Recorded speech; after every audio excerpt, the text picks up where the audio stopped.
அன்பார்ந்த divine shalom நண்பர்களே, இன்றைய 28ஆம் தேதி டிசம்பர் மாதம் உங்களை காணொளியினூடாக சந்திப்பதையிட்டு நாங்கள் பெருமகிழ்ச்சி அடைகின்றோம். உங்களது ஜெப தேவைகளுக்கும் ஆலோசனைகளுக்கும் நீங்கள் எங்களை தொடர்பு கொள்ள முடியும். இதுவரை சப்ஸ்கிரைப் செய்த உங்கள் யாவருக்கும் எமது நன்றிகள். இதுவரை சப்ஸ்கிரைப் செய்யாவிட்டால் ஒரு தடவை சப்ஸ்கிரைப் செய்யுங்கள். தேவ ராஜ்யத்தின் விஸ்தாரத்துக்கு உங்களுக்காக நாங்கள் தினமும் ஜெபிக்கிறோம். வாட்ஸ்அப்பின் மூலம் நீங்கள் எங்களுடன் தொடர்பு கொள்ள முடியும். நண்பர்களே, ஒரு விசை ஜெபம் செய்வோம். கர்த்தாவே, இதுவரை காலமும் வழி நடத்திய தெய்வமே, நீர் எங்களை பராமரிக்கின்றீர், பாதுகாக்கின்றீர், போஷிக்கின்றீர், பரிபூர்ணப்படுத்துகின்றீர். கர்த்தாவே, இந்த வருடத்தின் இறுதியில் வந்திருக்கும் எங்களை உம்முடைய கரத்தில் ஒப்புக் கொடுக்கின்றோம். திரும்பி பார்த்து நன்றி கூறுகின்றோம். கர்த்தாவே, இவ்வேளையிலும் சரீர வியாதி, மன உளைச்சல், மன துக்கங்களில் இருக்கும் பிள்ளைகளை கண்ணோக்கி பார்க்கின்றோம். அவர்களை ஆசீர்வதித்து அவர்களை பரிபூர்ணப்படுத்துங்கள். அவர்கள் தேவைகளை சந்தியுங்கள். சரீர வியாதிகளை குணமாக்குங்கள். மன உளைச்சல்களை, மன வேதனைகளை கண்ணோக்கி பாருங்கள். அவர்களுடைய பொருளாதார பிரச்சனைகளை நீக்கி பரிபூர்ணப்படுத்துங்கள். குடும்ப சூழ்நிலைகள், வேலையில்லாத சூழ்நிலைகள் அனைத்தையும் ஆசீர்வதித்து பரிபூர்ணப்படுத்துங்கள். கர்த்தாவே, நிறைவான வாழ்க்கையை தாவீது அரசன் கூறுகின்றதைப் போல நீர் கொடுக்க வேண்டும் என்று கேட்கின்றோம். நிறைவான பரிபூர்ணமான ஆசீர்வாதம், பரிபூர்ணமான பாதுகாப்பு, பரிபூர்ணமான போஷிப்பு, நிறைவு, மன சமாதானம் அவர்கள் வாழ்க்கையில் நிறைவு செய்ய கிருபை காணுங்கள். இதுவரை வழிநடத்திய வாழ்க்கைக்காக நன்றி. புதிய வருடத்திலும் நீர் ஆசீர்வாதம் பெருக கிருபை தாருங்கள். இயேசுவின் நாமத்தில் ஆமேன். அன்பானவர்கள், வேத பாடமாக சங்கீதம் 23 முதல் 2 வசனங்களை வாசிக்க கேட்போம். கர்த்தர் என் மேய்ப்பராய் இருக்கிறார், நான் தாழ்ச்சி அடையேன். அவர் என்னை புல்லுள்ள இடங்களில் மேய்த்து அமர்ந்த தண்ணீர்கள் அண்டையில் என்னை கொண்டு போய் விடுகிறார். அருமையான வார்த்தை.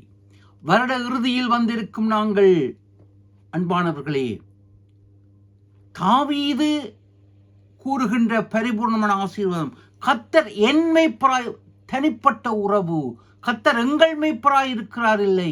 இன்று இயேசு உங்கள் தனிப்பட்ட மேய்ப்பராக, உங்கள் ஆத்துமாவின் தேவனாக, போஷிக்கும் தேவனாக இருக்கின்றார். அன்பானவர்களே, எந்த குறைவும் இல்லை, நிறைவாக இங்கே இருக்கின்றது. புல்லுள்ள இடங்களில் மேய்க்கின்றார்.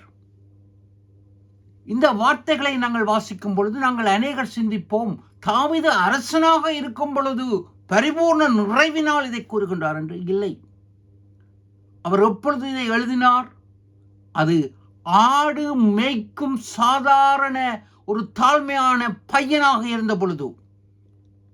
இதன் பின்னணி 1 சாமுவேல் 16ஆம் அதிகாரத்தில் இருக்கின்றது. 23ஆம் சங்கீதம் எழுதப்பட்ட பின்னணி 1 சாமுவேல் 16ஆம் அதிகாரம். அங்கு சாமுவேல் அங்கு வருகின்றார், அறிவிக்கின்றார் ஈசாய்க்கு, உன் மகன்களில் ஒருவனை நான் ராஜாவாக அபிஷேகம் பண்ண போகின்றேன். பெரிய அமர்க்களம், விழாக்கோலம் அங்கு நடைபெறுகின்றது. அரச அபிஷேகம் நடைபெற போகின்றது. யாருடைய வீட்டில்? தாவீதின் வீட்டில். ஊரே விழாக்கோலமாக இருக்கின்றது. தாவீது அங்கே இல்லை. அவனை வனாந்திரத்துக்கு ஆடு மேய்க்க வேலைக்காரனை போல விரட்டப்படுகின்றான். வனாந்திரத்தில் இருந்தவன் இந்த சங்கீதத்தை எழுதுகின்றான். இங்கு நாங்கள் பார்க்கின்றோம் 10ஆம் வசனங்களில் அங்கு சாமுவேல் கூறுகின்றார், எங்கே உன் மகன்? அங்கு இறைவன், அங்கு ஈசாய் தன்னுடைய ஒவ்வொரு மக்களை அழைத்த பொழுது இவன் இல்லை என்று கர்த்தர் தள்ளிவிடுகின்றார். இவ்வளவுதானா உன் மகன்? உன் மகனில் ஒருவன் தான் அரசன். ஒருவன் இருக்கின்றான், வனாந்தரத்தில் இருக்கின்றான். மகன் அங்கு வனாந்தரத்தில் உன் பிள்ளைகளை எல்லாம் வைத்திரு என்று கூறப்பட்ட பொழுது அவன் அங்கு அழைத்து வரப்படுகின்றான். ராஜாவாக அபிஷேகம் பண்ணப்படுகின்றான். வனாந்தரத்தில் இருந்த தாவீது சிந்திக்கின்றான், இன்று என் அண்ணன்களில் ஒருவனுக்கு ராஜ அபிஷேகம் நடைபெறப் போகின்றது, ராஜ விருந்து நடைபெறப் போகின்றது, தைல கொம்பினால் அபிஷேகம் செய்ய போகின்றார் சாமுவேல். எனவே அவர் தன்னை இறைவன் அபிஷேகம் பண்ணுவதாக துதித்து இந்த சங்கீதத்தை எழுதுகின்றார். அவரின் தலை எண்ணெயினால் அபிஷேகம் பண்ணுகிறார், என் பாத்திரம் நிரம்பி வழிகின்றது.